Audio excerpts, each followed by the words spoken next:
Okay, main motive है आपने कई बार कॉन्स्टिट्यूशन के बारे में सुना होगा, constitution and polity. Yes sir. तो कॉन्स्टिट्यूशन एंड पॉलिटी एक ही बात है। लेमैन के लिए अगर आप थोड़ा डिटेल में पढ़ेंगे then definitely there is a difference between constitution and polity और political structure of a country. But आज हम कोशिश करेंगे इंडिया के पॉलिटिकल स्ट्रक्चर को समझने की और इंडिया के कॉन्स्टिट्यूशन को समझने की। यहाँ पे बेसिकली ये एक स्टैटिक पोर्शन होगा, लेकिन इस स्टैटिक में भी हम बहुत ज़्यादा डिटेल में नहीं जाएंगे, बेसिक चीज़ों को समझेंगे एंड बेसिक टर्मिनोलॉजी को समझेंगे, so that exam point of view से अगर करंट में कोई भी चीज़ चल रही है तो हम उसे समझ पाए। ओके, आई होप मेरी वॉइस क्वालिटी क्लियर होगी। तो एक बार वॉइस क्वालिटी को लेके आप कंफर्म करा दीजिए, कोई और इशू ना हो। इसके बाद फिर हम इसको स्टार्ट करते हैं पॉलिटी 1 पे। क्लियर है आपका वॉइस? ठीक है, voice quality? Yes sir, it's clear. It's clear sir. Okay.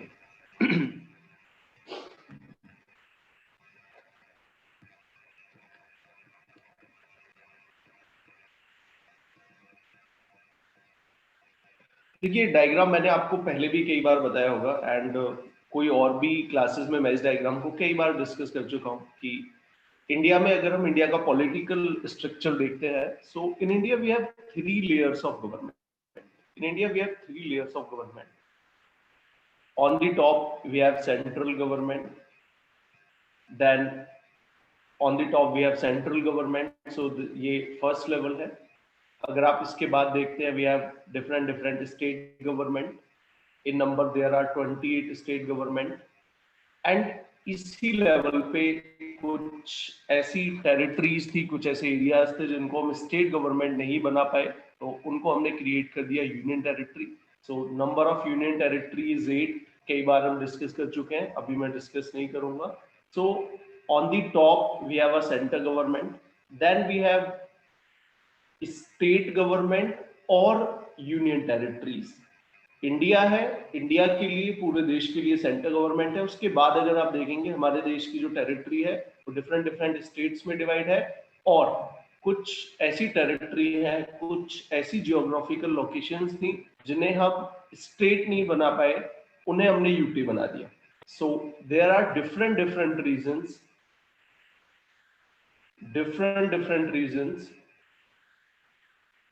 to make particular area as union territory। कई सारे डिफरेंट रीजन है। फॉर एग्जांपल, अगर आप 8 यूनियन, मैंने कभी आपको एक्सप्लेन किया है कि क्यों हमने बहुत सारे इलाकों को यूनियन टेरिटरी बनाया, स्टेट क्यों नहीं बनाया? कभी डिस्कस किया हुआ है क्या? Hello? No sir, you haven't. Okay, so तो मैं थोड़ा सा इसको बता देता हूँ, इंटरेस्टिंग है और जानना भी जरूरी है।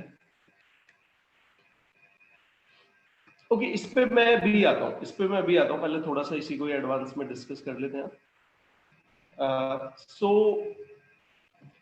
On the first level we have central government, on the second level we have a state government और यूनियन टेरिटरी, एंड अगर हम थर्ड लेवल पे देखते हैं तो किसी भी स्टेट को या यूनियन टेरिटरी को हम फर्दर डिवाइड करते हैं डिस्ट्रिक्ट में, और डिस्ट्रिक्ट लेवल पे अगर हम देखते हैं तो यहाँ पे गवर्नमेंट मिलती है जिसे हम बोलते हैं लोकल गवर्नमेंट।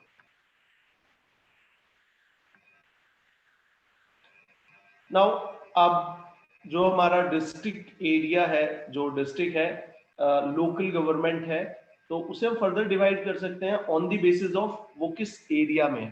फॉर एग्जांपल, अगर आप देखते हैं तो हमारा वो इलाका रूरल एरिया हो सकता है और वो अर्बन एरिया हो सकता है।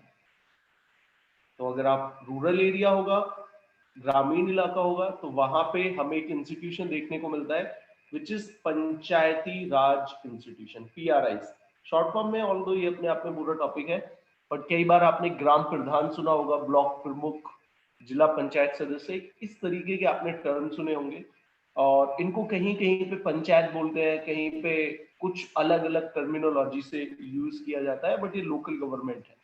अर्बन एरियाज में अगर आप देखते हैं तो we have municipal corporations, for example MCD, municipal corporation of Delhi.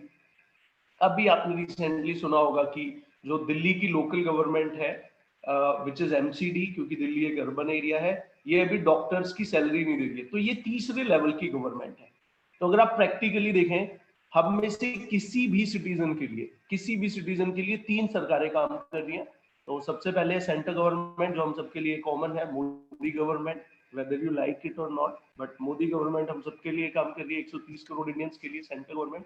Then we have state government, हम जिस स्टेट में है, I am from UP, you may be from Maharashtra, Karnataka और एनी अदर स्टेट, तो सेकंड लेवल पे आपके लिए आपकी स्टेट गवर्नमेंट काम कर रही है। और if you are not living in a particular state, then definitely you have union territories. Union territory की गवर्नमेंट आपके लिए काम कर रही है, but there is a catch, और वो catch ये है कि out of 8 union territories,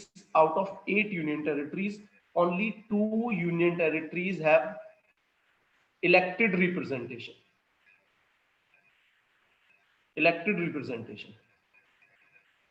सिर्फ 2 ही यूटी में है सर, और वो है आपकी दिल्ली एंड पौंडुचेरी। तो अगर आप यूटी में रहते हैं और दिल्ली और पौंडुचेरी के अलावा किसी और यूटी में रहते हैं, तो definitely you have a government which is working for you, but that government is not that government is not representative government. यहाँ पे ब्यूरोक्रेसी है जो आपके लिए काम कर रही है, ये इलेक्टेड गवर्नमेंट नहीं है। क्यों नहीं है? why we do not have any elected government in you can say Andaman and Nicobar और लक्षद्वीप आइलैंड और चंडीगढ़? तो उसके डिफरेंट रीजन है, जो मैंने बताया था कि हमने फर्स्ट प्लेस पे यूटी क्रिएट ही क्योंकि वो रीजन सेम है, अभी हम डिस्कस करेंगे। But definitely you should have that particular question in mind कि हमने यूटी ही क्यों बनाया, स्टेट क्यों नहीं बनाया। बिकॉज अभी अगर आप देखते हैं तो हमारी दिल्ली के जो सीएम है वो डिमांड कर रहे हैं कि दिल्ली को एक स्टेट बना दो। Right now Delhi is a union territory, but Arvind Kejriwal is demanding कि दिल्ली को पूर्ण राज्य का दर्जा दीजिए, दिल्ली को आप स्टेट बनाइए। Okay, so again back to basic, हम सबके लिए 3 सरकारें काम कर रही हैं, सेंट्रल गवर्नमेंट, उसके बाद सेकंड लेवल की गवर्नमेंट जो हमारे लिए काम कर रही है, that may be a state government, but if you are living in a union territory तो वो यूनियन टेरिटरी की सरकार होगी। Further we can divide that particular government into representative government, Delhi और पौंडुचेरी की होगी। अदरवाइज आपके लिए सरकार तो होगी, बट वो सरकार ब्यूरोक्रेट्स चला रहे होंगे। ओके, थर्ड लेवल पे अगर हम आते हैं तो हम सबके लिए यहाँ पे भी एक सरकार काम कर रही है, और वो डिपेंड करता है हम किस एरिया में रहते हैं। अगर हम रूरल एरिया में रहते हैं, so we have panchayati Raj institution, ग्राम प्रधान एक्सेट्रा, एंड अगर हम अर्बन एरिया में है तो then we have municipal corporations. Definitely यहाँ पे भी बहुत सारी डिफरेंट टर्मिनोलॉजीज हैं, डिफरेंट स्ट्रक्चर है। सिंपल करने के लिए मैंने सिर्फ आपको म्युनिसिपल कॉर्पोरेशन बोला है, एग्जाम्पल दिया एमसीडी, और एग्जाम्पल है BMC, Bombay municipal corporation, very powerful corporation, budget बड़ा अच्छा है इसका। सो फॉर एग्जाम्पल, एक स्टूडेंट हरियाणा में रहता है और वो हरियाणा के विलेज में रहता है, तो उसके लिए कौन कौन काम कर रहा है? उसके लिए बॉटम में काम कर रहा है वहां का ग्राम प्रधान काम कर रहा होगा, पंचायती राज इंस्टीट्यूशन काम कर रहा होगा, उसके बाद स्टेट गवर्नमेंट काम कर रही है, और उसके बाद सेंट्रल गवर्नमेंट उसके लिए अकाउंटेबल है। तो उसको सेंट्रल गवर्नमेंट भी कुछ सर्विस दे रही है, स्टेट गवर्नमेंट भी, पंचायती राज इंस्टीट्यूशन। बट एक स्टूडेंट हरियाणा की एक सिटी में रहता है, गुरुग्राम में रहता है, तो उसके लिए म्युनिसिपल कॉर्पोरेशन ऑफ गुरुग्राम काम कर रही है, देन अगेन हरियाणा सरकार काम कर रही है, state government, and then central government काम कर रही है। ओके, सो ये एक बड़ा ही बेसिक लेमन वाला स्ट्रक्चर है। नाउ होता क्या है, ये लास्ट क्लास में आई गेस मैंने आपको बताया होगा, और शायद ना भी बताया हो तो मैं रिपीट कर रहा हूं। सी, जो भी आपका एग्जीक्यूशन होता है, इम्प्लीमेंटेशन होता है, इम्प्लीमेंटेशन हमेशा लोकल लेवल पे होता है। कोई भी अगर आप पॉलिसी बना रहे हो, कोई भी लॉ एंड ऑर्डर का इशू है, कुछ भी है, वो लोगों के लोकल लेवल का मतलब जो लोगों के क्लोजेस्ट है, लोगों के सबसे पास में। इम्प्लीमेंटेशन यहां पे होता है, बट आपकी जो पॉलिसी मेकिंग है, वो इनमें से किसी भी लेवल पे हो सकती है, लोकल लेवल पे हो सकती है, स्टेट लेवल पे हो सकती है, सेंट्रल गवर्नमेंट के लेवल पे हो सकती है, बट इम्प्लीमेंटेशन तो लोकल ही होगा, इम्प्लीमेंटेशन बिल्कुल ग्राउंड पे ही होगा। नाउ अब यहाँ पे क्या होता है कि you know we have many countries जहाँ पे ये लोकल लेवल बड़ा स्ट्रांग है, रूरल गवर्नमेंट यानी कि पंचायती राज इंस्टीट्यूशन एंड एमसीडी बड़ा स्ट्रांग है, ये थर्ड लेवल बहुत स्ट्रांग है, स्टेट गवर्नमेंट बहुत स्ट्रांग है, and comparatively central government weak है। बट कुछ ऐसी, अब इसका मैं एग्जांपल दे रहा हूं, फॉर एग्जांपल चाइना, कई बार लोग चाइना को क्रिटिसाइज करते हैं, यहाँ पे मैं आपको फैक्ट बताऊंगा, यू विल सरप्राइज्ड कि हमारे देश में अगर आप चाइना से कंपैरिजन करें तो हमारे देश में अगर आप पंचायती राज इंस्टीट्यूशन को उठाएंगे तो पंचायती राज इंस्टीट्यूशन के पास सिर्फ वी कैन से 5% अपना फंड होता है, 5% अपना फंड होता है उनके एक्सपेंडिचर का, और 95% इनको डिपेंड होना पड़ता है स्टेट एंड सेंट्रल गवर्नमेंट पे। बट अगर आप चाइना का लोकल गवर्नमेंट देखें तो ऑलमोस्ट उसके पास 70 to 80% अपना फंड है। तो चाइनीज आर सेइंग कि ठीक है, we do not have democracy, but अगर आप डिवोल्यूशन ऑफ पावर देखेंगे तो irrespective of our political system, power devolution बहुत ज्यादा हमने कर रखा है, ऐसा इंडिया में नहीं है। अगर आप लोकल लेवल पे देखेंगे, पंचायती राज इंस्टीट्यूशन बहुत वीक इंस्टीट्यूशन है, क्रिएट तो हमने कर दिया 30 ईयर, लेकिन इसके बाद प्रैक्टिकली कोई पावर नहीं है। ओके, आई होप अभी तक किसी को कुछ पूछना है तो डाउट्स पूछिए, अदरवाइज आगे चलता हूँ, कोई कंफ्यूजन हुआ हो तो। या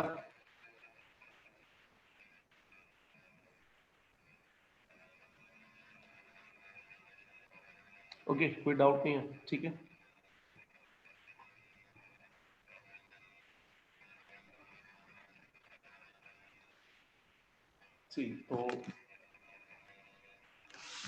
तो अभी हमने बेसिकली डिस्कस किया कि इंडिया का पॉलिटिकल सिस्टम क्या है। We have a central government, then we have state government और union territory, and finally we have local government. Local government में बी PRI, Panchayati Raj institution, and may be municipal corporation for urban area, and Panchayati Raj institution for rural area.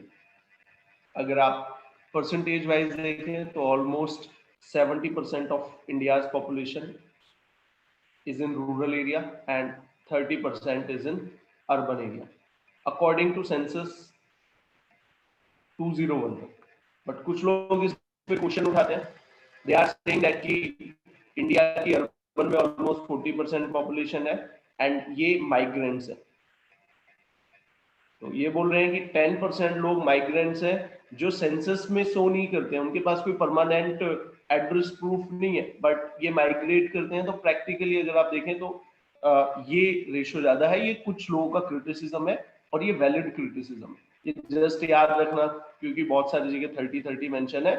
You can point out कि ये एक you can say evaluation error तो नहीं है, but एक evaluation एक लैकुना है जो अभी तक हमने एड्रेस नहीं किया है। Okay, so we have central government, we have state government, we have local government. मैंने यूनियन टेरिटरी को लेके एक क्वेश्चन पूछने के आपसे बोला था कि you should have that particular doubt in mind कि why we have created union territories, so why we have not made them a state, like Delhi is demanding कि हमें आप स्पेशल एक स्टेट का आप हमें दर्जा दीजिए, स्टेट बनाइए। तो यूटी बनाया ही क्यों?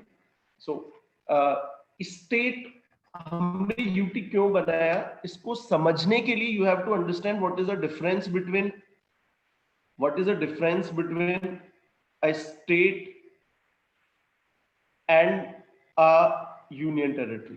ये बहुत छोटा सा डिफरेंस है, एक बड़े ही प्रैक्टिकल सा एग्जांपल लेके मैं आपको बता रहा हूँ। For example, Bihar is a state. तो अभी क्या है, बिहार के पास कितनी पावर है? सी, अगर आप कॉन्स्टिट्यूशन को देखते हो, कॉन्स्टिट्यूशन ने पावर डिफाइन कर रखा है कि सेंट्रल गवर्नमेंट के पास क्या वर्क होंगे। फॉर एग्जांपल, वर्क सारे के सारे डिफाइंड है। सेंट्रल गवर्नमेंट क्या काम करेगी, स्टेट गवर्नमेंट क्या काम करेगी, और दोनों मिलके क्या काम कर सकते हैं। So in constitution in constitution we have a central list, and in central list there are almost 100 approx 100 entries, 100 काम वहां पे लिखे हुए हैं, जैसे डिफेंस लिखा हुआ है, defence, foreign policy, railway, airways, इस तरीके से 100 वहां पे वर्क मेंशन है। In the same way we have a state list. अब यहाँ पे स्टेट्स को भी कुछ काम मिले हुए हैं, for example police, law and order, electricity, like that, almost 67। तो कॉन्स्टिट्यूशन में कोई ऐसा स्कोप नहीं है कि सेंटर और स्टेट के बीच में रिफ्ट हो कि ये किसका काम है, बिकॉज कॉन्स्टिट्यूशन में क्लियरली मेंशन है। तो defence is the area of centre government. कल को कोई भी स्टेट गवर्नमेंट या कोई भी यूनियन टेरिटरी ये नहीं बोल सकती कि डिफेंस में रहे। कल को अरविंद केजरीवाल कैन नॉट से कि एक रफाल मुझे भी चाहिए दिल्ली की प्रोटेक्शन के लिए। No, you can not do that, because defence is the area of centre government. In the same way state को भी कुछ काम मिले हुए हैं, सेंटर गवर्नमेंट यहाँ पे इंटरफेयर नहीं कर सकती इन नॉर्मल केस में centre government can not interfere, but in certain exceptions are there in constitution where central government can interfere in the working of state. For example, law and order. Normally law and order maintain करना, policing maintain करना state की काम है, but if state have failed, अगर state failed हो जाती है, for example law and order कहीं पे नहीं होते हैं, कहीं पे communal violence हो जाते हैं, violence बहुत ज्यादा हो जाता है, तो central government can intervene. तो सेंट्रल गवर्नमेंट इंटरवीन कर सकती है, बट वो रेयर केस है, एक्सेप्शन है। सो नॉर्मली सेंटर के पास भी अपना काम है, स्टेट के पास भी अपना काम है, बट जब देश को चलाना होता है तो अलग अलग तो सारे काम नहीं हो सकते। कुछ ऐसे काम है जिनको कंबाइंडली भी किया जा सकता है। For example education, health, forest, इस लिस्ट को हम बोलते हैं कॉन्करेंट लिस्ट। सो इस पर्टिकुलर लिस्ट का एम ये है कि यहाँ पे सेंटर भी यहाँ पे काम कर सकती है और स्टेट भी काम कर सकती है। सो कॉन्स्टिट्यूशन ने सारे कामों को, सेंटर की एक लिस्ट बनाई हुई है, एक कॉन्करेंट लिस्ट बनाई हुई है, एक स्टेट लिस्ट बनाई हुई है। सेंटर की लिस्ट में सिर्फ सेंट्रल गवर्नमेंट काम करेगी, स्टेट की लिस्ट में सिर्फ स्टेट गवर्नमेंट काम करेगी। ये आपको इसलिए भी समझना है, अभी जो फार्म्स बिल को लेके कंट्रोवर्सी हो रही है कि एग्रीकल्चर तो स्टेट का सब्जेक्ट है, तो centre, how can centre can make a law in this particular area, तो वो भी इसी से थोड़ा समझ में आएगा, बाद में मैं डिस्कस कराऊंगा। सो सेंटर के लिए कुछ काम है, 100 के करीब है, सारे याद रखने की जरूरत नहीं है, बस कॉमन सेंस से 2-4 चीजें याद कीजिए। In the same way state government को कुछ काम मिले हुए हैं जहां पे स्टेट गवर्नमेंट काम करती है। कॉन्करेंट लिस्ट दोनों काम कर सकती है, बट सेंटर गवर्नमेंट की power is greater than state government की पावर। तो कोई अगर सेम सब्जेक्ट पे लॉ बनाया है और कॉन्ट्राडिक्ट करता है तो सेंटर ऊपर रहेगा। तो ये बेसिक्स है। अब सुनिए, what is the difference between state and UT. See, Bihar is a state, तो अभी बिहार कितने सब्जेक्ट पे लॉ बना सकता है? ये जो आपकी पर्टिकुलर, ये जो आपकी स्टेट लिस्ट है, इस सारी की सारी स्टेट लिस्ट पे बिहार लॉ बना सकता है।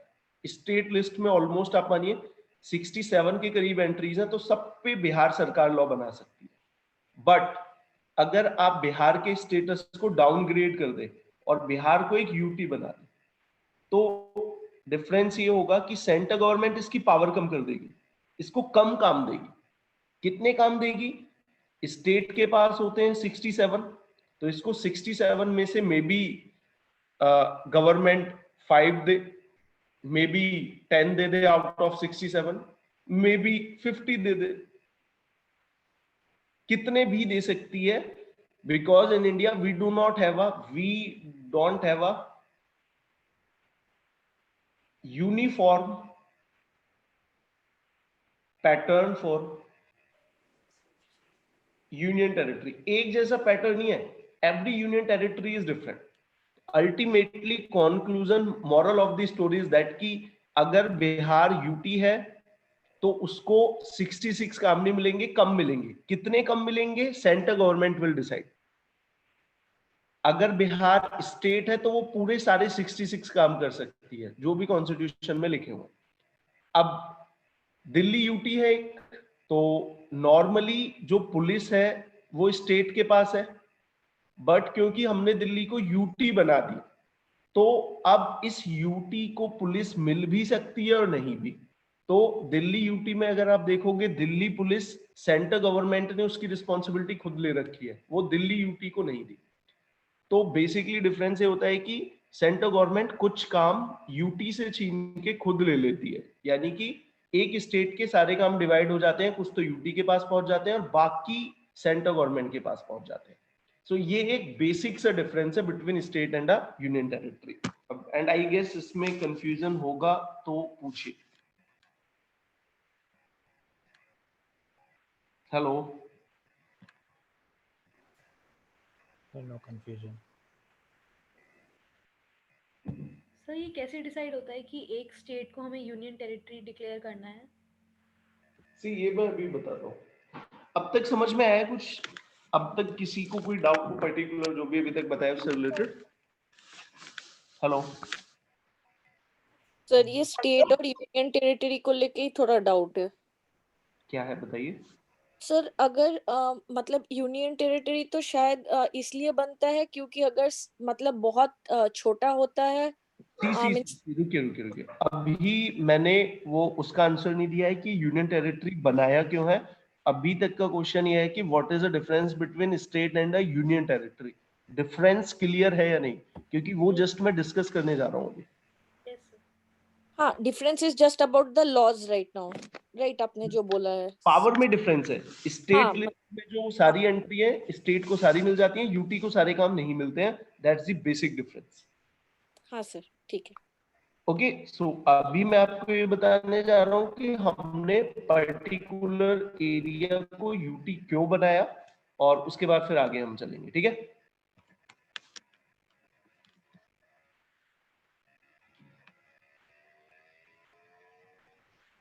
Okay, so this is the map of India, रफली बना रहा हूं मैं यहाँ पे।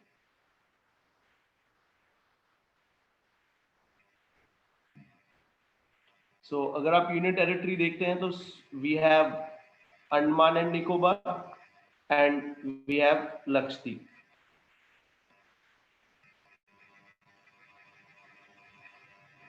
सी, इन दोनों को हमने यूनियन टेरिटरी क्यों बनाया, इसके पीछे रीजन था सिक्योरिटी। सिक्योरिटी इसलिए, अगर आप इंडिया की मेन लैंड देखते हो, इंडिया की मेन लैंड के बाद दो ये बड़ी क्रिटिकल लोकेशन है इंडियन ओशियन में इंडिया की सिक्योरिटी के लिए। तो अगर आप इसको यूनियन टेरिटरी नहीं बनाते, स्टेट बनाते हो, तो होता क्या, यहाँ पे एक स्टेट होती and may B you can imagine कि अगर वो अपोजिशन पार्टी की होती तो क्या होता। मे बी सेंट्रल गवर्नमेंट यहाँ पे कुछ पर्टिकुलर लैंड को एक्वायर करना चाहती, कुछ करना चाहती, बट मे बी स्टेट अगर अपोजिशन पार्टी की थी या कोई डिस्प्यूट होता तो वो अपोज करती।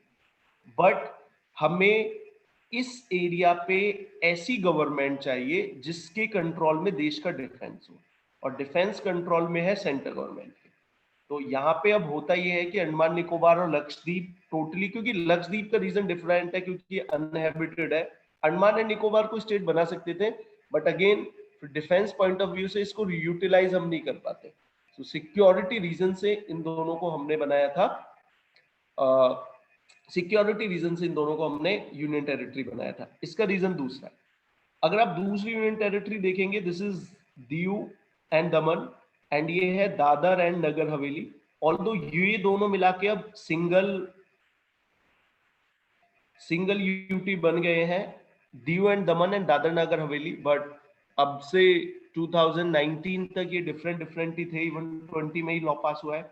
इनके अगर आप दीव एंड दमन की पॉपुलेशन देखेंगे तो ऑलमोस्ट 3 लाख के करीब पॉपुलेशन है, और यहाँ की इकोनॉमी टूरिज्म पे बेस्ड है। और बेसिकली कुछ नहीं होता है, गुजराती लोग वीकेंड में आते हैं, ड्रिंक करते हैं, क्योंकि गुजरात ड्राई स्टेट है, अल्कोहल बैन है, तो ये यहाँ की इकोनॉमी है। Now you can tell me कि 3 लाख की पॉपुलेशन को क्या आप स्टेट बना पाओगे? क्या ये इकोनॉमिकली वायबल होगा? नहीं होगा। तो अगर आप दीव एंड दमन और दादर नागर हवेली में देखें, हमने इन्हें यूनियन टेरिटरी क्यों बनाया, तो रीजन था economic viability. Even see, Diu and Daman and Dadra Nagar Haveli को अलग अलग यूनियन टेरिटरी बनाना भी इकोनॉमिक वाइबल नहीं था।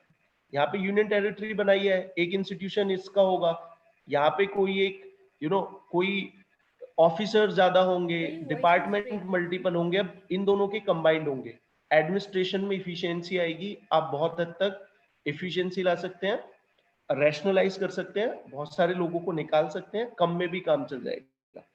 तो इवन ये दोनों तो सिंगली भी वायबल नहीं थे यूटीबी, अब हमने इफिशियंसी लाने के लिए मर्ज कर दिया है। यहाँ पे रीजन इकोनॉमिक था। Now what is the case of Chandigarh? See Chandigarh के बारे में केस ये था कि अगर आप देखें तो this is Punjab, and Punjab के जो लोग हिंदी बोलते थे उन्होंने अलग स्टेट की डिमांड करी और वो बन गया हरियाणा। नाउ अब दिक्कत ये हुई कि पंजाबीज आर सेइंग कि चंडीगढ़ को हम ही रखेंगे, हरियाणा वाले बोल रहे हैं कि चंडीगढ़ को हम रखेंगे, और दोनों इस बात को लेके एडमेंट थे।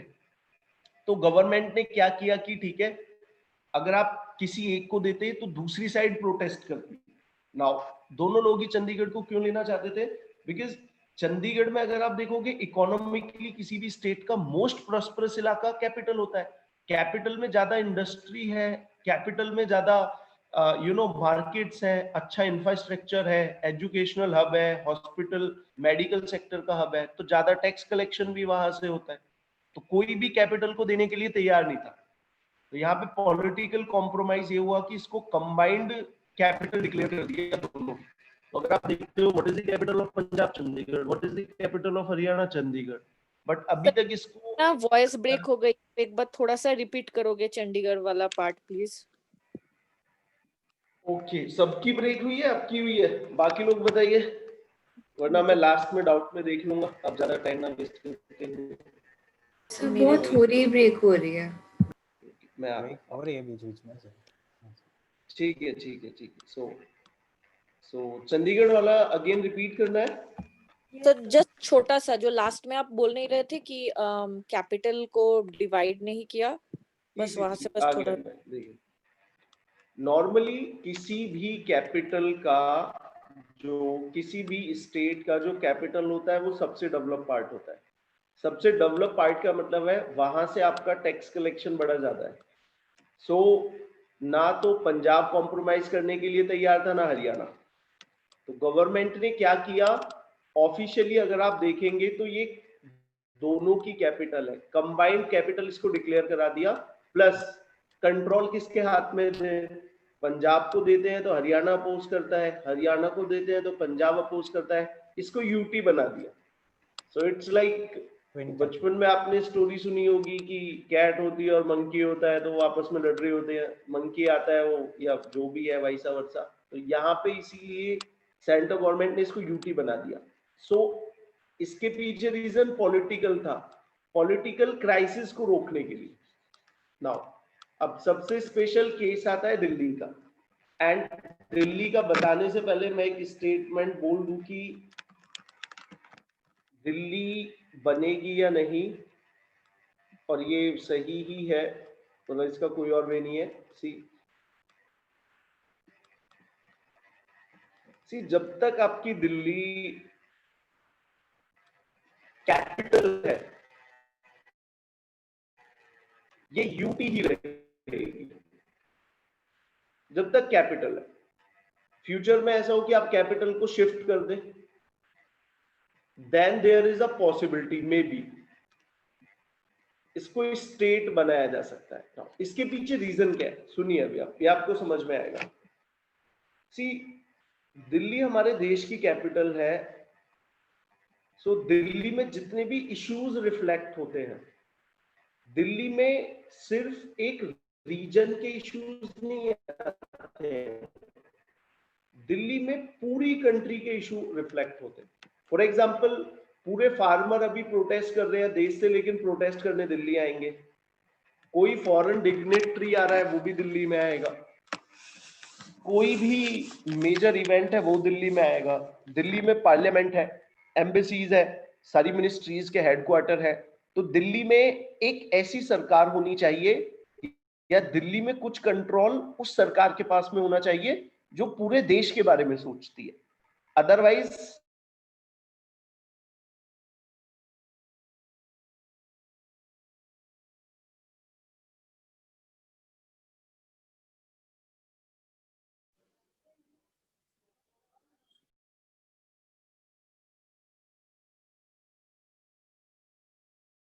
कि ठीक है अपोजिशन पार्टी के अगेंस्ट हो रहा है तो होने दो। इस भी सिनारियो को मत मानो, एक दूसरा सिनारियो समझना बड़ा ये क्रिटिकल है। जिस टाइम पे यहाँ पे मैं लेट्स से चलो आप डोनाल्ड ट्रम्प ही अभी देख लीजिए। डोनाल्ड ट्रम्प जिस टाइम पे अभी आए थे फैब में दिल्ली उन्होंने विजिट किया था, तो ऑलमोस्ट दिल्ली पुलिस की 30 से 40% स्ट्रेंथ उनकी प्रोटेक्शन में थी। उनकी प्रोटेक्शन में या वो जिस इलाके से जाएंगे उस एरिया को प्रोटेक्ट कर रही थी। Now can you tell me कि अगर ये दिल्ली पुलिस आपकी स्टेट के कंट्रोल में होती, स्टेट गवर्नमेंट के, अगर दिल्ली स्टेट होता और वहां पे आम आदमी पार्टी होती जो अपोजिशन पार्टी की है, कोई भी होती, अगर बीजेपी भी होती और सेंटर में कोई होता तब भी यही होता, तो क्या वो पूरी पुलिस की इतनी बड़ी फोर्स को पहुंचा पाती? नहीं पहुंचा पाती। पॉलिटिकल इशू बन जाता। और कल को कुछ ऐसा होता कि पता चला कि लेट्स से किसी पर्टिकुलर इलाके में बहुत ज्यादा क्राइम हो गया, तो हमारे तो चीफ मिनिस्टर ट्वीट कर देते कि देखो मोदी ने ओबामा के लिए या ट्रम्प के लिए दिल्ली पुलिस की सारी सिक्योरिटी वहां पे लगा दी, पैसे आप दे रहे हो। तो बड़ा पॉलिटिकल ये इशू हो जाता। इसलिए दिल्ली पे तो जो देश की गवर्नमेंट है, सेंट्रल गवर्नमेंट, उसको कंट्रोल चाहिए क्योंकि दिल्ली कैपिटल है। और हमारे सामने इंटरनेशनल एग्जांपल भी है। इंटरनेशनल एग्जांपल लाइक कनाडा की भी अगर आप वो देखोगे, कैपिटल तो सेंट्रल गवर्नमेंट के पास ही है। दूसरा यूएस से अगर आप देखोगे वॉशिंगटन डीसी, तो इसका कंट्रोल भी प्रेसिडेंट के पास ही है। तो दिल्ली यूटी रहेगी just because of the kind of political structure we have. Otherwise अगर दिल्ली को आप फुल फ्लेज स्टेट बना देंगे तो बहुत कॉन्ट्रडिक्शन होंगी, आए दिन डिस्प्यूट होते रहेंगे। आई गेस अब डाउट नहीं होगा, किसी को डाउट है तो you may ask.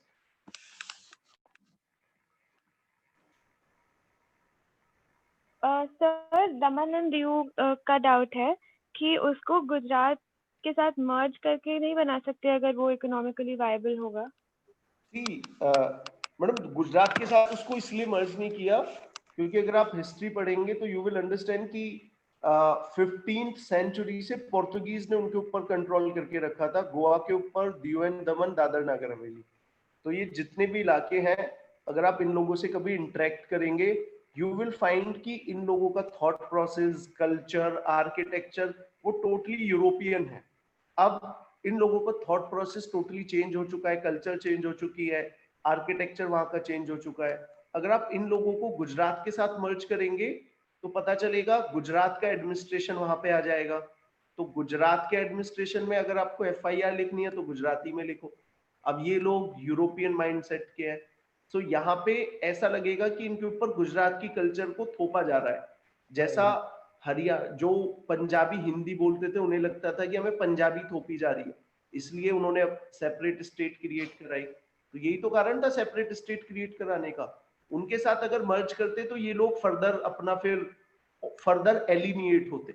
I guess आपको समझ में आया होगा। Yes sir. यस क्लियर है सर? जी सर।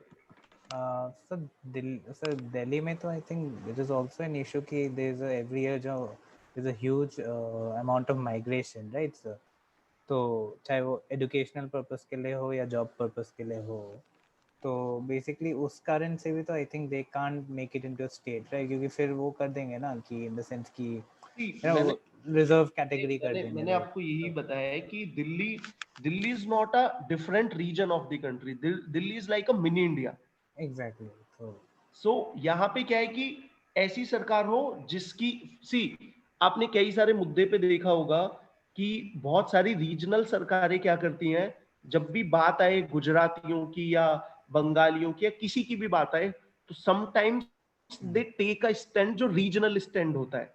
वो देश के बाकी रीजन को कॉम्प्रोमाइज कर देते हैं, बट अपने बारे में ज्यादा सोचते हैं। इवन आप महाराष्ट्र में देखें, दे विल से कि मराठियों के का पहला हक है। कर्नाटका में देखें, दे आर सेइंग कि यहाँ की नौकरियों पे कन्नड़ों का पहला हक है।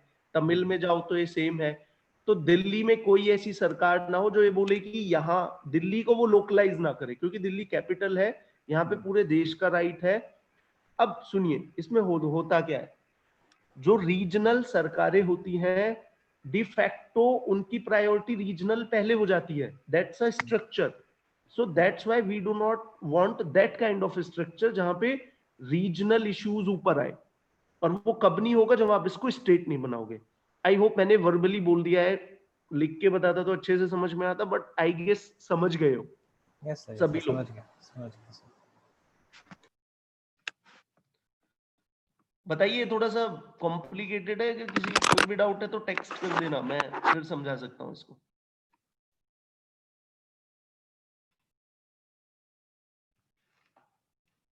क्लियर है?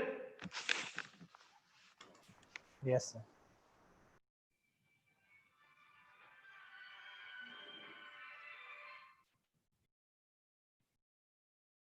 ओके, सो ये मुद्दा क्लियर हो गया है.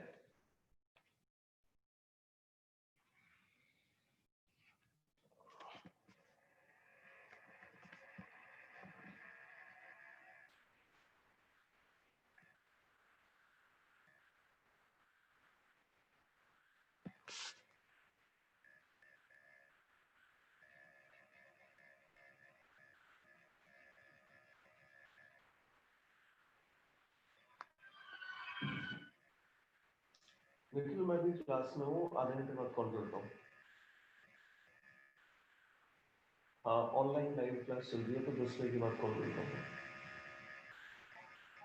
हूँ. अभी क्लास में हूँ, थोड़ी बाद में बात करता हूँ. हम्म हम्म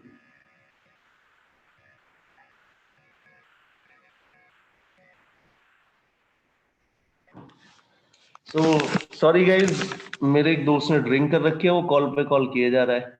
फोन ऑफ नहीं कर सकता कि क्लास ही ऑफ हो जाएगी, नेट इससे कनेक्टेड है, बट आई गेस कोई दूसरा रास्ता मैं निकालू.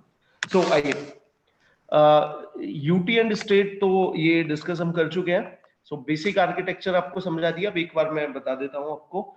सो we have a centre government and centre government में मैं आपको बताता हूँ. सी ऑलरेडी मैं आपको डिस्कस करा चुका हूं, मैंने ये आपको बताया होगा कि किसी भी कंट्री में, कोई भी कंट्री हो, उसको चलाने के लिए 3 इंस्टीट्यूशन हमें चाहिए ही चाहिए. We need 3 institution. Number 1 is executive. Executive ये क्या करता है, डिसीजन लेता है, ये डिसीजन मेकिंग आर्म है. सेकंड आता है लेजिस्लेचर. ये लेजिस्लेचर क्या करता है, लॉ मेकिंग है.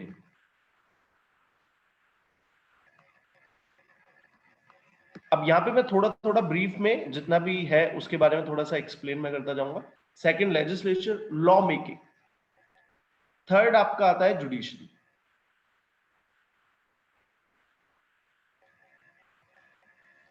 सी कोई भी कंट्री हो, whether it is a democratic, authoritarian, kingship है, वन पार्टी सिस्टम है, कुछ भी है, उस कंट्री में ये 3 ऑर्गन होंगे ही होंगे. जुडिशरी का काम है डिस्प्यूट सेटलमेंट.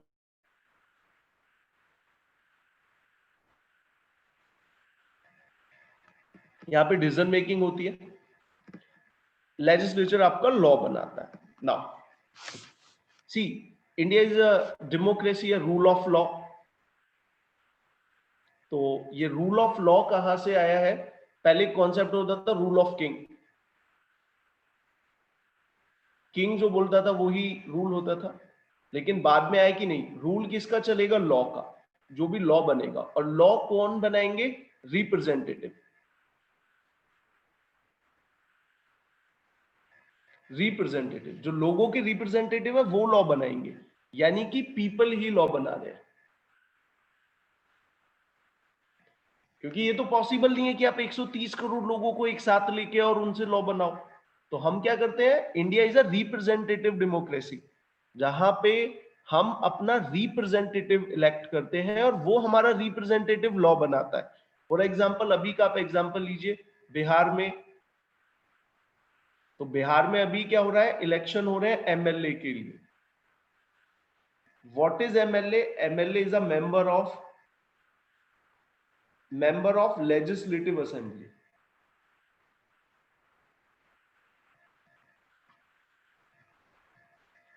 ये लेजिस्लेटिव असेंबली क्या है? कुछ नहीं है, it is a law making body, law making body.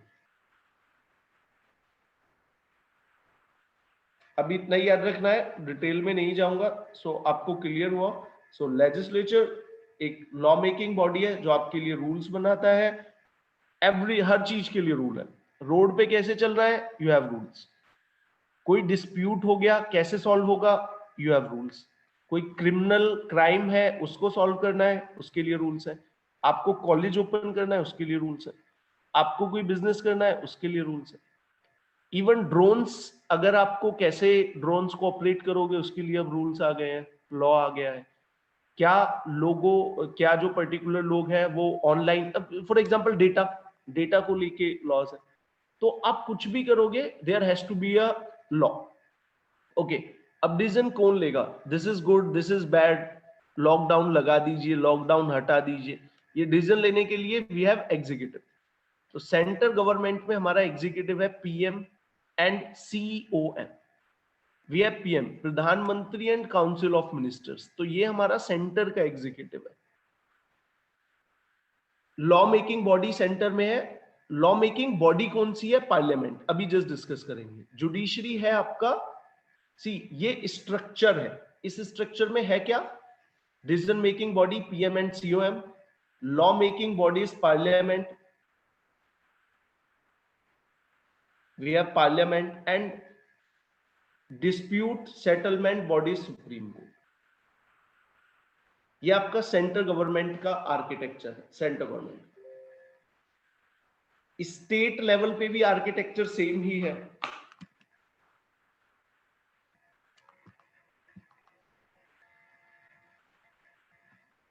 Okay, I was thinking कि किसी ने मैसेज किया। सी, स्टेट लेवल पे भी आर्किटेक्चर सेम ही है। अब स्टेट लेवल पे भी एक एग्जीक्यूटिव होगा, स्टेट लेवल पे भी एक लेजिस्लेचर होगा, और स्टेट लेवल पे भी एक जुडिशरी होगी। तो अगर आप स्टेट लेवल पे देखते हैं, यहां पे है आपका पीएम एंड सीओएम, तो यहां पे होगा स्टेट लेवल पे CM, chief minister and council of minister. Legislature है, लॉ मेकिंग बॉडी क्या है? सेंटर में law making body was parliament, and in parliament we have two house, Lok Sabha and Rajya Sabha. State level पे जो लॉ मेकिंग हाउस है उसे हम बोलते हैं लेजिस्लेटिव असेंबली। Legislative assembly.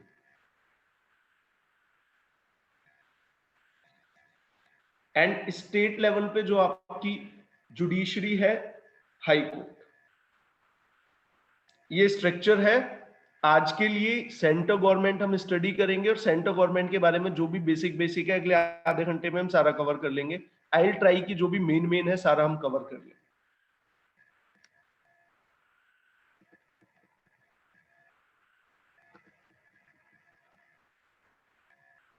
अभी तक कोई doubt? No sir. No sir.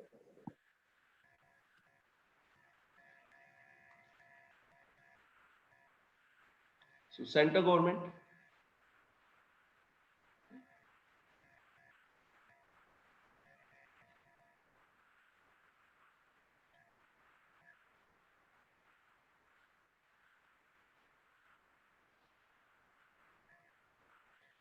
मैंने आपको अभी ये क्लियर कराया what is the difference between parliamentarian form of government and presidential form of government.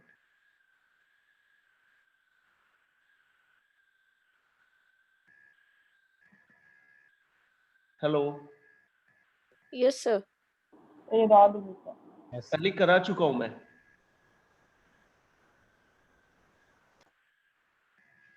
Hello,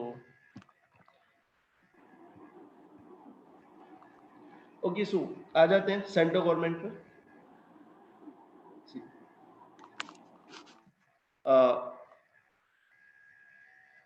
in central government, अभी हमने बात की थी एग्जीक्यूटिव की।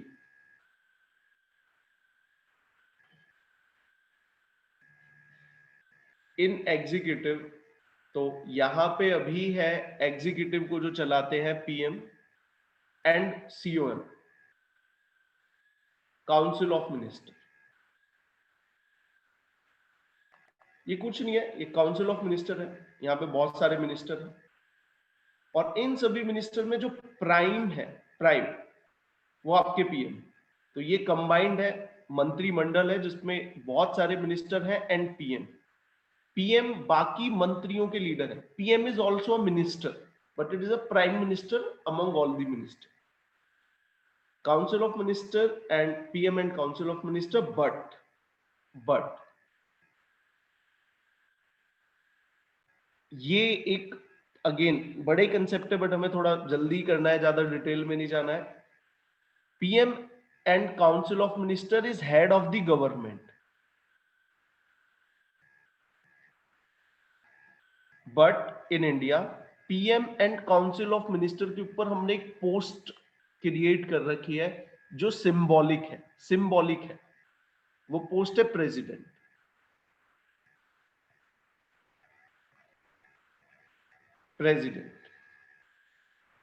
President is head of the state,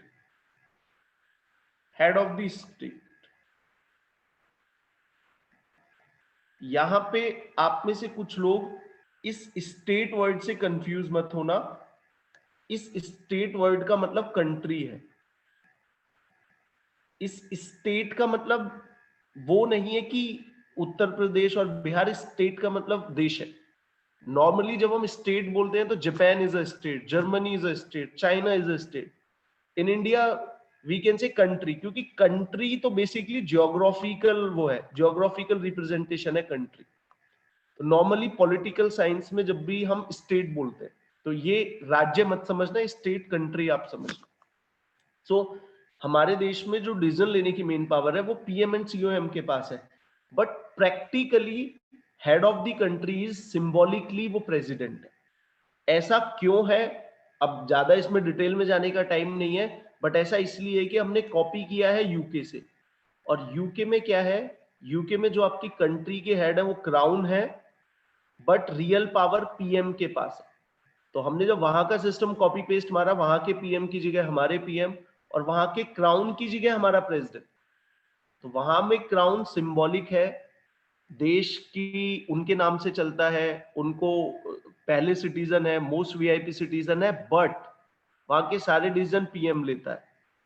but PM decision लेने के बाद साइन कराता है क्राउन से, और क्राउन को साइन करना होता है, वो मैंडेटरी है। तो इंडिया में भी अगर आप देखेंगे, आपने कई बार सुना होगा कि प्रेसिडेंट ने अपॉइंट किया है, प्रेसिडेंट ने पार्डन किया है, क्षमादान दिया है। प्रेसिडेंट कुछ भी करता है on the advice of PM। ऐसा क्यों है इतना आपको जानने की जरूरत नहीं है, बस ये जानिए कि प्रेसिडेंट इज सिंबॉलिक है।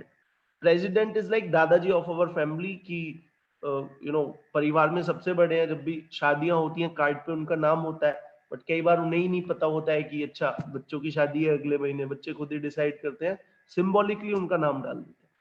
सर या एक छोटा सा स्टूपिड क्वेश्चन है। आप काउंसिल ऑफ जितने भी बच्चों के मिनिस्टर्स, हैं वो सारे क्वेश्चन पूछिए, फीस इसी बात की है आपकी। जी बताइए। नहीं मुझे बस थोड़ा सा कंफ्यूजन है। काउंसिल ऑफ मिनिस्टर्स और जो ये कैबिनेट्स होते हैं, this are two different bodies, right? They are not same.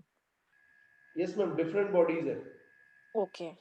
अभी मैं ये डिफरेंट बॉडीज है, ये अभी मैं आपको जब मतलब पार्लियामेंट कराऊंगा तो क्लियर करा दूंगा।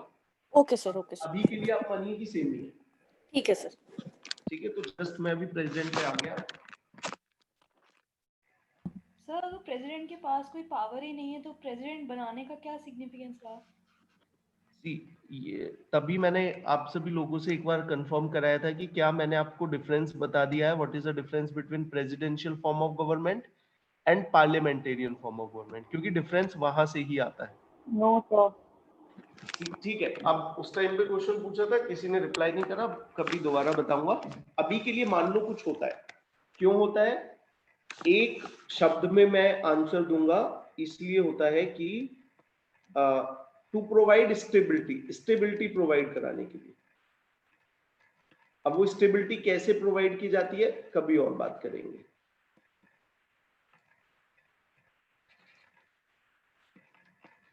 ओके, सो सी चलो इसको आप देख ही लो, democracy.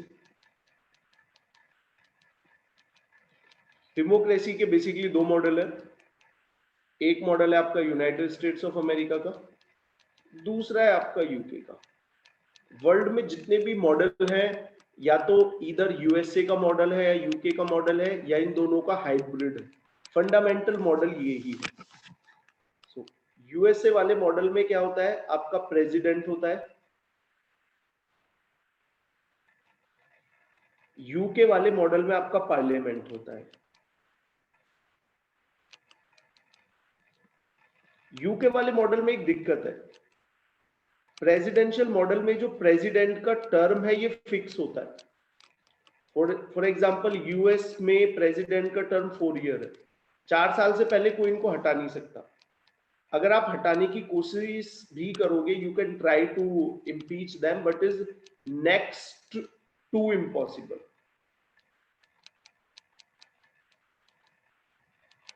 I am not saying it is impossible, but it is almost next to impossible. That's why you will see कि डोनाल्ड ट्रम्प के अगेंस्ट भी मोशन आया था, बट हटा नहीं पाए। नाउ इसका फायदा क्या होता है कि इसका फायदा है कि यूएस में एक कोई यूएस का जो हेड है उसको फिक्स टेन्योर मिला हुआ है, कोई नहीं हटा सकता। इससे क्या होगा, स्टेबिलिटी होगी। पार्लियामेंटेरियन में क्या होता है, the tenure of PM is not fixed,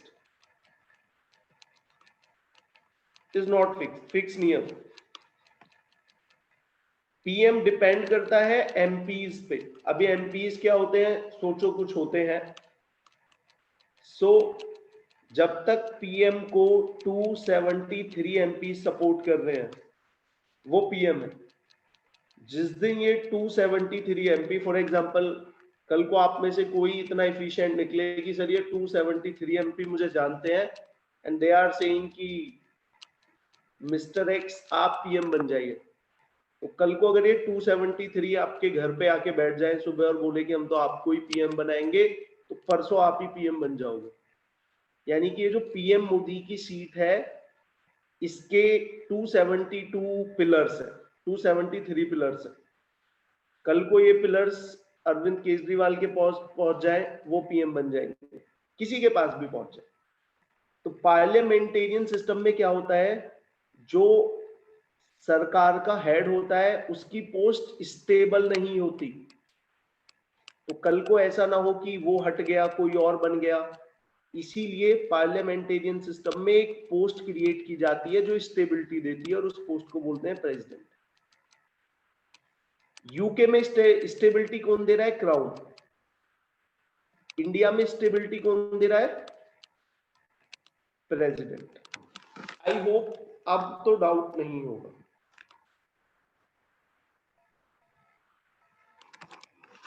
clear है, अभी भी डाउट है?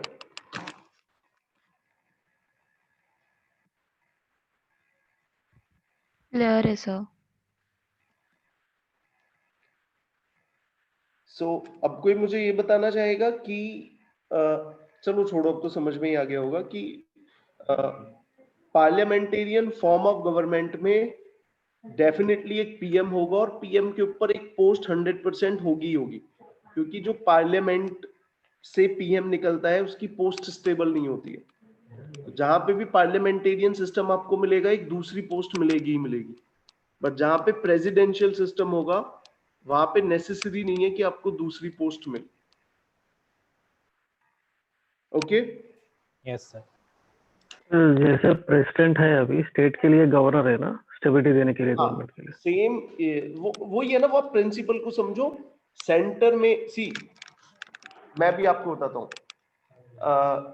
पाकिस्तान में क्या है, अभी भी है सिस्टम या उस टाइम पे था, जो स्टेट में होते थे, स्टेट के भी जो मुखिया को पीएम बोला जाता था।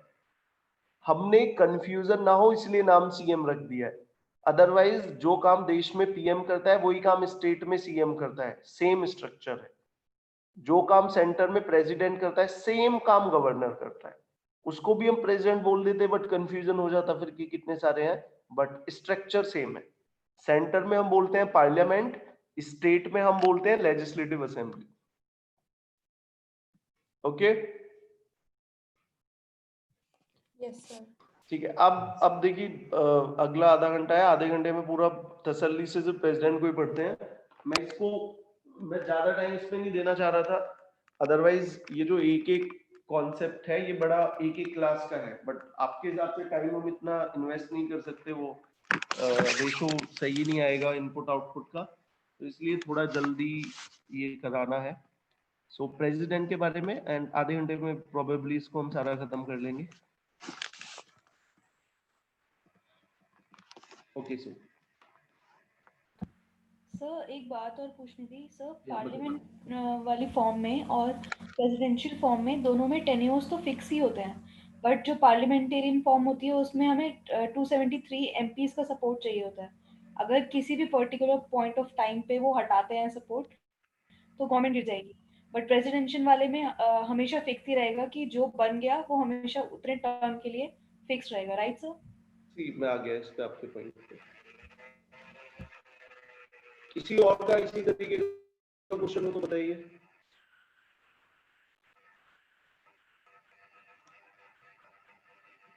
देखिए होता क्या है, इन पार्लियामेंटेरियन फॉर्म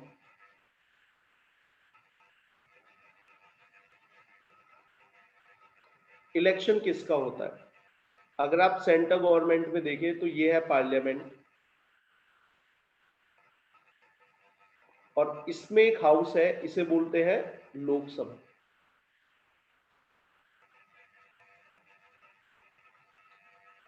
तो हमारे देश में जो इलेक्शन होते हैं वो लोकसभा के इलेक्शन होते हैं या एमपी के इलेक्शन होते हैं। हमारे देश में सेंटर में, हमारे देश में पीएम का कोई इलेक्शन नहीं होता, स्टेट में सीएम का कोई इलेक्शन नहीं होता।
Hi, can you guys hear me? Yes. I think sir is out of the, I don't know, connection. Yeah, sir is not here. Yeah. ना दिक्कत करता है।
सो लास्ट क्या था, एक बार आप बताइए कहाँ पे कनेक्शन लॉस्ट हुआ था? सर आप बता रहे थे कि सीएम और पीएम डायरेक्टली इलेक्ट नहीं होते, they are elected through Lok Sabha elections. So basically मैं बता रहा था कि अगर आप देखेंगे कि बेसिकली सेंट्रल गवर्नमेंट में लोकसभा के इलेक्शन होते हैं, लोकसभा के जो एमपी होते हैं वो पीएम बनाते हैं, और अगर आप स्टेट्स में देखेंगे तो स्टेट में इलेक्शन होते हैं लेजिस्लेटिव असेंबली के, विधानसभा जिसे बोलते हैं, और इनको शॉर्ट फॉर्म में हम बोलते हैं member of legislative assembly, MLA. ये एमएलए आपके बनाते हैं सीएम को। अगर आप यहाँ पे देखेंगे तो हमारे देश में एमपी के इलेक्शन होते हैं और वो बनाते हैं पीएम को। एमएलए के इलेक्शन होते हैं MLA of particular state, member of legislative assembly, ये बनाते हैं सीएम को। तो ना पीएम की पोस्ट फिक्स है ना सीएम की पोस्ट फिक्स है, इनको कभी भी चेंज किया जा सकता है। कौन चेंज करेंगे? पीएम को बनाते मेंबर ऑफ पार्लियामेंट है, वो चेंज कर सकते हैं। अगर आप इंडिया में 1991 से और 1997 तक देखें तो 4-5 प्रधानमंत्री चेंज हुए थे। इवन अटल बिहारी वाजपेयी 13 डेज के लिए पीएम बने थे, क्योंकि 13 डेज के लिए एमपी ने बोला कि हम आपको सपोर्ट कर रहे हैं, बाद में वो सपोर्ट नहीं करे। तो हमारे देश में पीएम और सीएम कितनी भी बार चेंज हो सकते हैं, बट एमपी और एमएलए 5 साल के लिए अपॉइंट होते हैं, 5 साल तक तो रहेंगे, बीच में भी इनको हटाया जा सकता है। इसीलिए पार्लियामेंटेरियन सिस्टम में जो गवर्नमेंट होती है उसका टेन्योर फिक्स नहीं होता है, इसलिए हमें एक परमानेंट एग्जीक्यूटिव की जरूरत है जो स्टेबिलिटी दे सके, और वो है हमारा पार्लियामेंट। आई होप अब क्लियर हुआ होगा।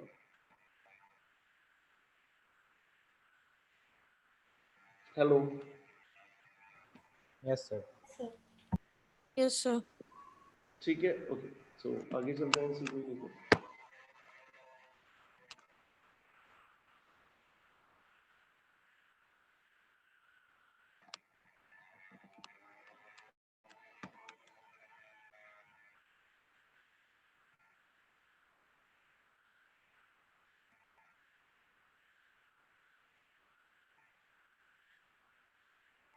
Okay, so president.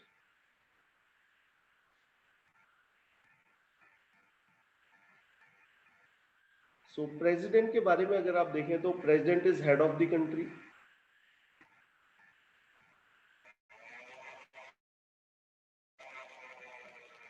Head of the country का मतलब है first citizen of India.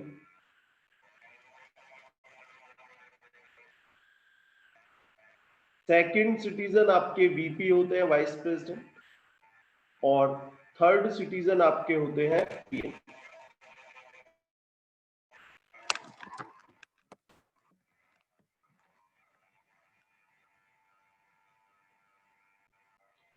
President का अगर आप देखें कि प्रेसिडेंट का मेनली हमें 2 चीज याद रखनी है, इलेक्शन, क्योंकि यूएस में प्रेसिडेंट का इलेक्शन हुआ था, इसलिए इंडिया के प्रेसिडेंट का इलेक्शन थोड़ा सा क्रिटिकल हो जाता है, इलेक्शन। एंड दूसरा है क्वालिफिकेशन।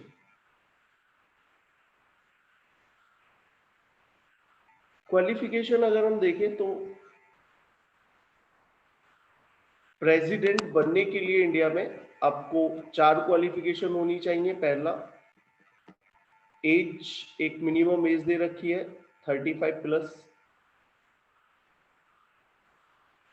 अगर आप ये एज बाकी भी चीजों के लिए देखें तो इंडिया में अगर आपको एमएलए बनना है तो यू नीड 25 ईयर की एज। अगर आपको एमपी बनना है तो एमपी अगर लोकसभा से बनना है, क्योंकि पार्लियामेंट के 2 हाउस है, लोकसभा से बनना है तो 25, और अगर राज्यसभा से आपको बनना है तो 30। और प्रेसिडेंट एंड वाइस प्रेसिडेंट के लिए मिनिमम एज 35 है। एक चीज याद रखना, supreme court and high court के लिए कोई एज नहीं है, no minimum age. Supreme court, high court के जज के लिए no minimum age. So qualification पहला 35 year of age. Second, citizen of India. Citizen होना चाहिए. अगर इसी को आप कंपेयर करते हो यूएसए से, तो यूनाइटेड स्टेट ऑफ अमेरिका में सिटीजन भी होना चाहिए प्लस बॉन्ड भी होना चाहिए.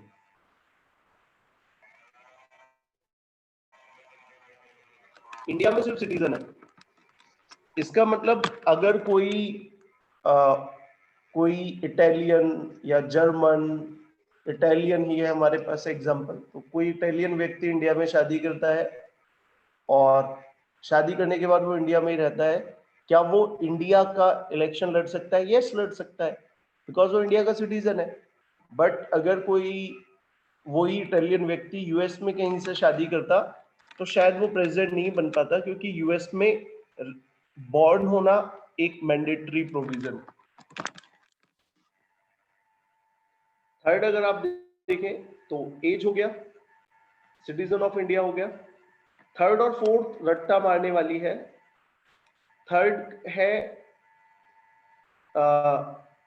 ही और she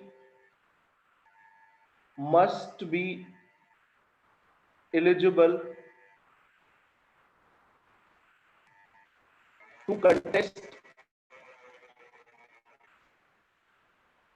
the election of Lok Sabha.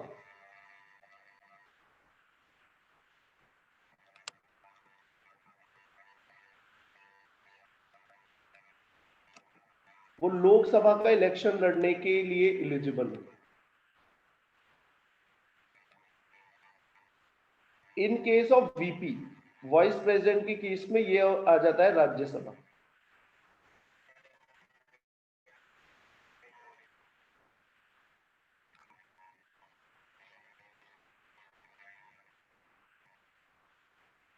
सो इसका मतलब कुछ नहीं है, बस ये है कि जो व्यक्ति प्रेसिडेंट का इलेक्शन लड़ना चाहता है उसमें वो भी क्वालिफिकेशन हो जो लोकसभा के इलेक्शन के लिए लड़ने के लिए होती है.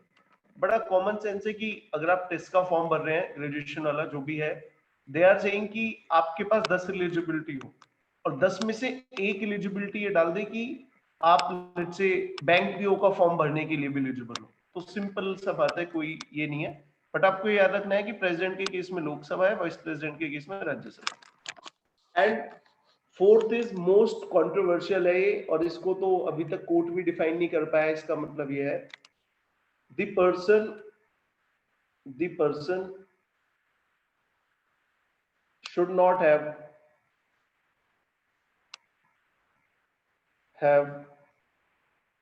any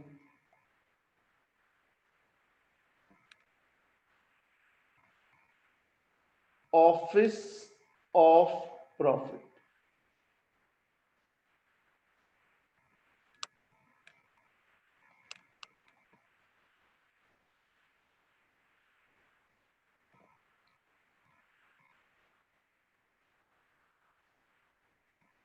That person should not have any office of profit. Now, what do you mean by office of profit?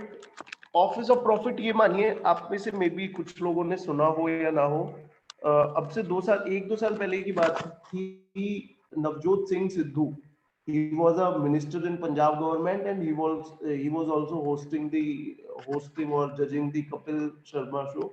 All the judgment का कुछ था नहीं, तो कुछ लोगों ने उनपे भी इशू लगाया था कि ऑफिस ऑफ प्रॉफिट क्लैश हो गया. तो इसका मतलब ये है कि एक व्यक्ति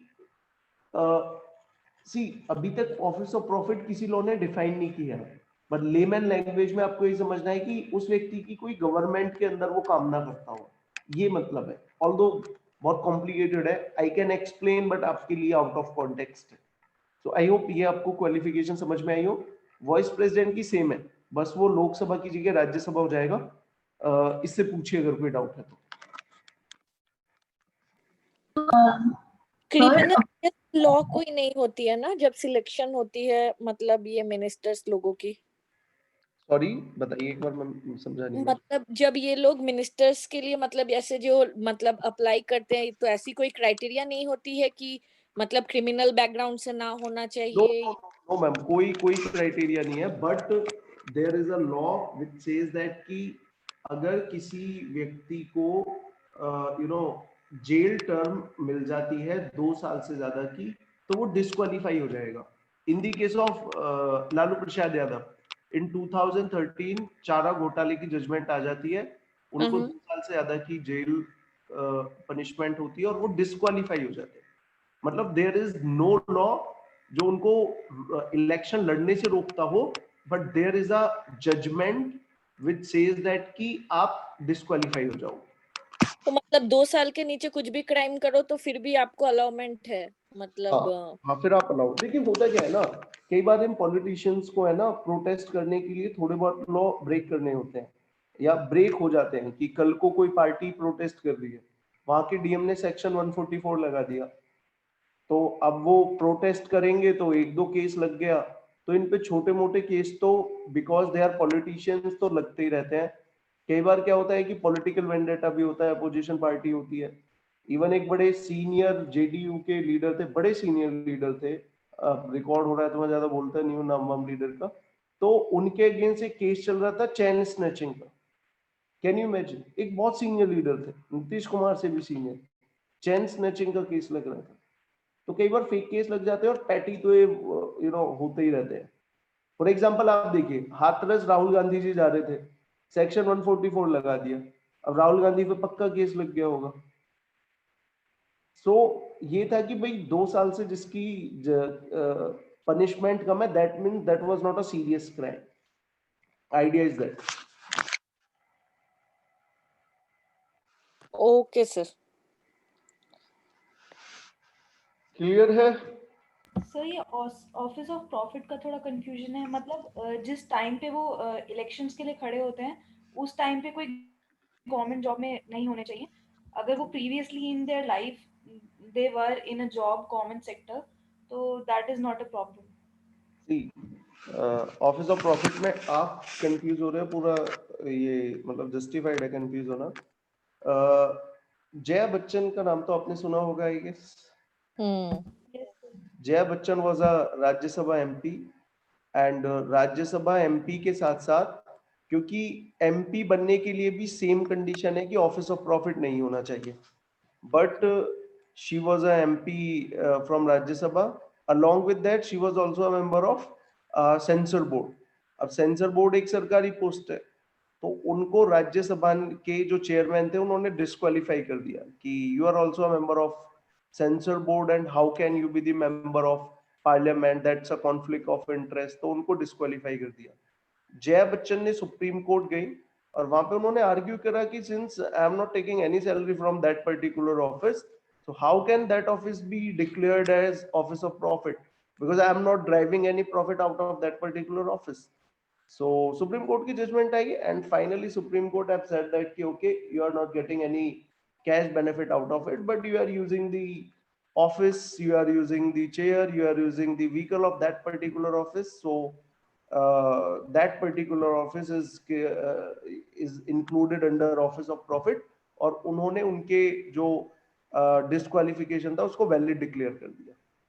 तो इस पे भी आपको अगर याद होगा, जो लोग दिल्ली से होंगे, आम आदमी अरविंद केजरीवाल के 21 एमएलए थे जिनके ऊपर ये सेम केस चल रहा था ऑफिस ऑफ प्रॉफिट का।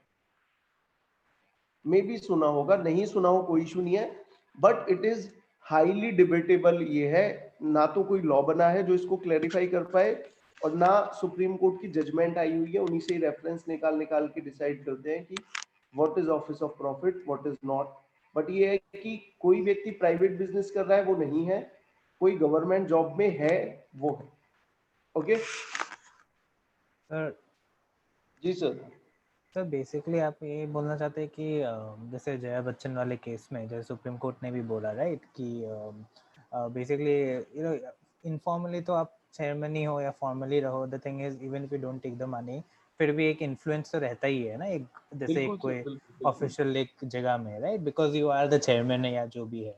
ठीक है, तो मतलब वही है ना कि कोई एक पब्लिक ऑफिस में चाहे वो इनफॉर्मली हो या फॉर्मली, चाहे आप पैसे लो या ना लो, if you are standing for an election then you have to leave that, क्योंकि अदरवाइज आप उसको भी इन्फ्लुएंस कर सकते हो ना जो दूसरे पोस्ट में आप वो कर रहे हो, मतलब अगर if you are a chairman ये और ये एक छोटा सा पार्ट है, बट मेन आइडियोलॉजी मतलब और ब्रॉडर है, इतना काफी है आपके समझने के लिए। तो ये या भी होगा कि रिस्पॉन्सिबिलिटी प्राइम, जिसके लिए आप पोस्ट के लिए लड़ रहे हो, आपकी प्राइम रिस्पॉन्सिबिलिटी वो होनी चाहिए। तो बिल्कुल मैम, उसकी जो conflict of responsibility interest job ना कर हो। छोड़ दो। फिर सो दैट सर मिसयूज भी ना हो ना सर, ताकि आप अपने एमपी का पोजीशन मिसयूज ना करो वहाँ पे सेंसर बोर्ड में फॉर एग्जांपल। बिल्कुल यही है आर्ग्यूमेंट है, और भी ब्रॉडर है, बट ये भी एक आर्ग्यूमेंट है। मैं बोल रहा हूँ ना कि सी यू कैन अंडरस्टैंड कि how complicated this issue is कि आम आदमी पार्टी के आपने 21 एमएलए को ऑफिस ऑफ प्रॉफिट में डिक्लेयर कर दिया कि उन पे ऑफिस ऑफ प्रॉफिट है, बट 3-4 साल हो गए आप कोई डिसीजन ही नहीं ले पाए। और फाइनली अगर आप 5 साल में डिसीजन लो भी तो क्या फायदा, 5 साल में तो उनकी वो वैसे ही उनका टेन्योर खत्म हो जाएगा। Yes. तो it is highly debatable, highly इसमें मैं बोल रहा हूँ कि मतलब कॉर्नर्ड ओपिनियन है, कोई कुछ बोल रहा है, कोई कुछ बोल रहा है। सुप्रीम कोर्ट की जजमेंट आई है, उसमें भी बिल्कुल क्लियरिटी नहीं है, एंड कोई लॉ है नहीं, गवर्नमेंट लेजिस्लेट करती नहीं है। कि तभी मैंने आपसे बोला था कि वो सिद्धू का केस चला था कि उसपे ऑफिस ऑफ प्रॉफिट तो नहीं है। Yes. तो कई बार वो मार्केट में घूमा था, बहुत मीडिया में भी डिबेट चलती रही, हाईली डिबेटेबल, कोई क्लियरिटी नहीं है। Yes. सो अगेन आप एक बार रिकॉल कीजिए भी जो भी पढ़ा है उससे, अगर कोई भी डाउट है तो आप अभी इलेक्शन नेक्स्ट क्लास में डिस्कस करेंगे, क्योंकि यूएस का भी मुझे भी थोड़ा सा बताना है, क्योंकि अगेन प्रेसिडेंट इलेक्शन है, न्यूज में है, तो ये अच्छे से ही कराना है।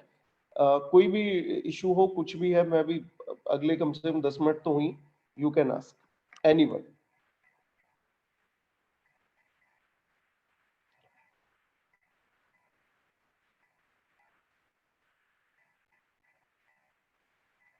सर एक जो चंडीगढ़ वाला आपने पॉइंट डिस्कस किया था, एक बार वो रिपीट कर दीजिए प्लीज। उस टाइम थोड़ा ओके मैम, वॉइस का ठीक है, प्रॉब्लम। ये करता हूँ, बाकी बताइए। ये करता हूँ पक्का।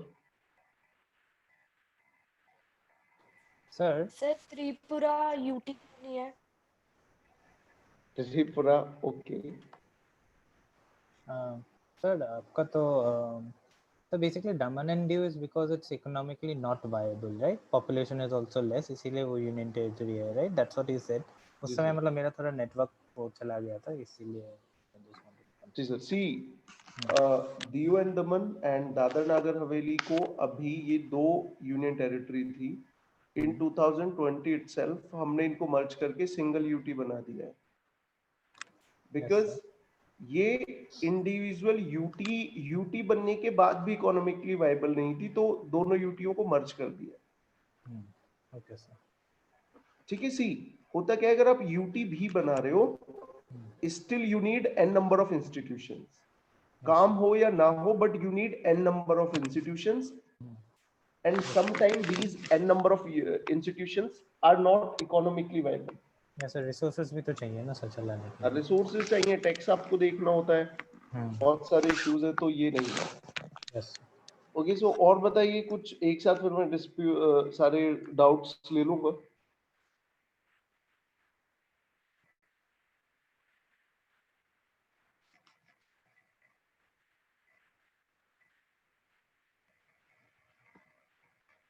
सर मैं नॉर्थ ईस्ट के स्टेट्स का कह रही थी कि वो यूटी क्यों नहीं है, जो छोटे छोटे हैं बहुत, लाइक मैम सिक्किम ये तो त्रिपुरा। बताइए ना कि सी यूटी, आपने क्वेश्चन उल्टा पकड़ लिया, अभी बता रहा हूँ क्या।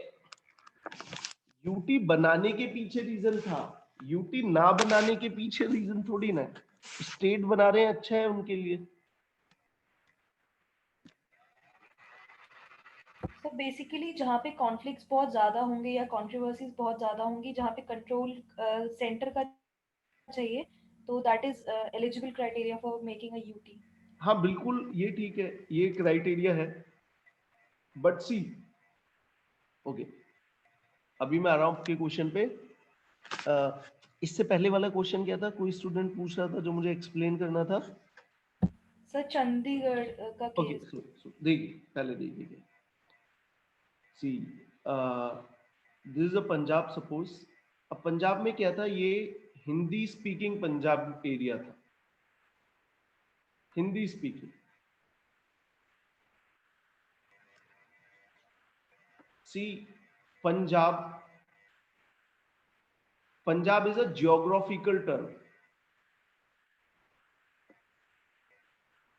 ये एक जियोग्राफिकल टर्म है, एक पर्टिकुलर एरिया जहां से 5 रिवर का पानी फ्लो होता था, उसकी लैंड को हम बोलते हैं पंजाब। यहाँ पे डिफरेंट डिफरेंट रिलीजन के लोग रहते हैं। कुछ लोगों की लैंग्वेज पंजाबी थी, कुछ लोगों की लैंग्वेज हिंदी थी। अगर आप इंडिया में देखते हैं, इंडिया का रीऑर्गेनाइजेशन ऑफ स्टेट,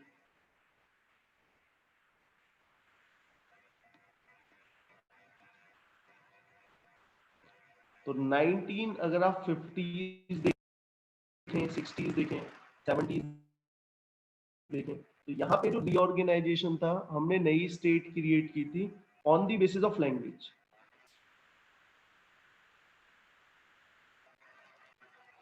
इसके बाद अगर आप आगे चलते हैं 80s में, 90s में, यहाँ पे जितनी भी स्टेट क्रिएट की गई थी on the basis of ethnicity और अदर। फिर आप देखते हैं 2000 में एंड 2014 में तेलंगाना आया था। 2000 में 3 स्टेट क्रिएट की गई थी, छत्तीसगढ़, झारखंड, उत्तराखंड। 2014 में तेलंगाना। यहाँ पे न्यू स्टेट क्रिएट करने के पीछे रीजन बैकवर्डनेस था, और we can say economic development.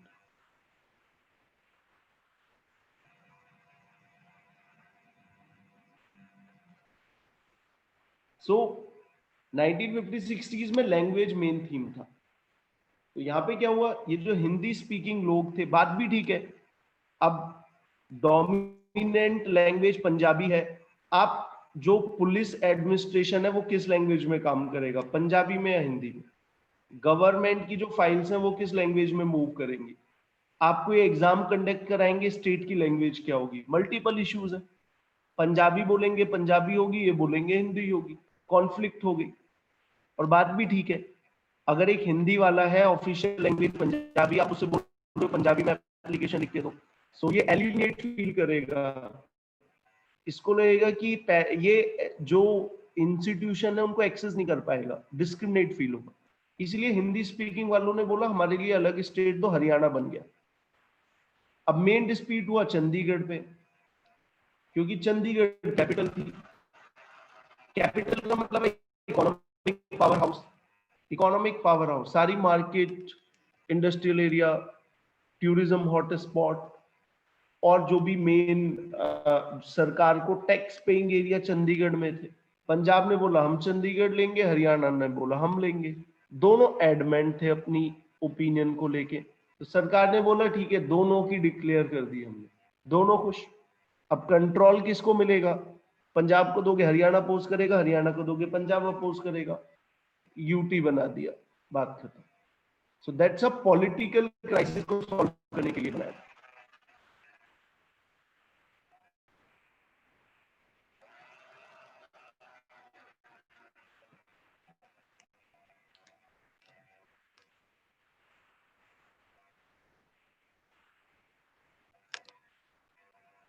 Okay,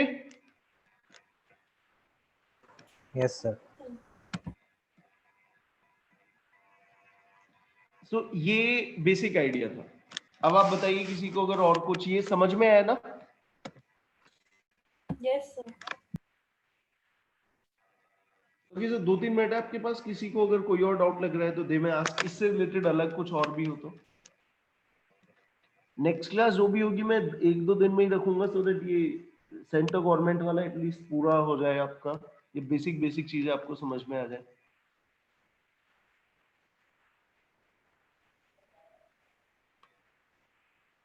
या बताइए। सर, एज यू टोल्ड कि प्राइम मिनिस्टर एमपी इलेक्ट करता है, So how does president election work? Like, I just need some clarity. Next class में यही डिस्कस करेंगे the process of president election. Okay, sir. ये पूरा है, कम से कम आधा घंटा उसमें लगेगा अच्छे से समझने के लिए, तो इसलिए मैंने नेक्स्ट क्लास के लिए छोड़ा हुआ था. जल्दी में बताऊंगा, मे भी आपको समझ में ना आए. वो सर, तो नेक्स्ट क्लास आप क्या वो पीआर सिस्टम के बारे में बोलेंगे कैसे? प्रोपोर्शनल रिप्रेजेंटेशन है, वो सारा समझेंगे. Yes sir. वोटर्स कौन होते हैं, तो उसके बाद फिर लिमिटेड वोट होती है, उसको भी समझेंगे. फिर तो जो भी उसका इलेक्शन प्रोसीजर है सारा समझेंगे. Yes sir. ठीक है. और आप सभी लोग जो मैं अभी बोल रहा हूँ नोट डाउन कैसे कर रहे हैं, नोट्स बना रहे हैं? Yes sir. Yes, sir. जैसे लिखते जा रहे हैं वैसे ही सर मैं भी लिखते जा रहा हूँ सर.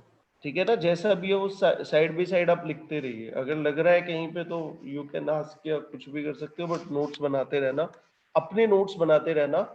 उससे क्या होता है कि लगता है ऑनरशिप आती है और वो रिटेन रहता है लास्ट तक. सो अगेन, किसी को कोई डाउट नहीं है अभी तक? एनीथिंग, कुछ भी हो, किसी भी पॉइंट पे if you have doubt you may ask.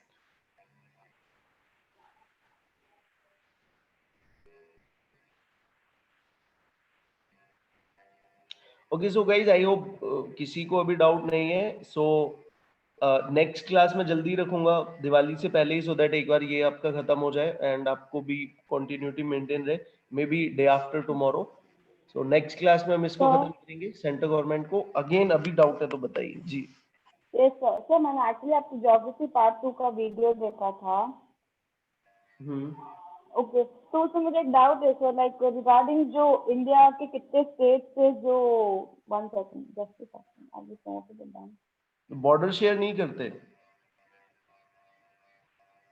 हाँ सर, आई थिंक हाँ, रिगार्डिंग दैट ओनली. तो आपने लिया था कि पाकिस्तान के साथ गुजरात शेयर करता है, तो राजस्थान भी तो करता है ना सर? जब आप बोले थे, जब when we talk about Pakistan जो बॉर्डर शेयर करता है. हाँ, राजस्थान शेयर करता है बॉर्डर.